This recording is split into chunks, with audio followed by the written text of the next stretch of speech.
ഗസാതെരുവിലെ ചോര കണ്ടേ ഞാനും എഴുതട്ടൊരു കണ്ണീർ കാവ്യം.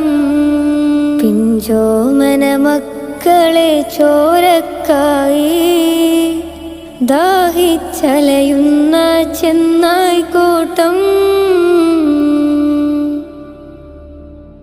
മരിച്ചത് ഞാനല്ല നീയാണ് മുസ്ലിമേ. ഫാസിസ തടവറയിൽ അടിമയായി നിൽപ്പോ നീ എന്ന് തീരും ഈ കണ്ണുനീരും മോചനം നേടുകില്ലേ? ഫലസ്തീൻ ചിരി എന്നത് കാണാക്കിനാവല്ല. അറബിപ്പൻ വിളയുന്ന കാലം വരുന്നുണ്ട്.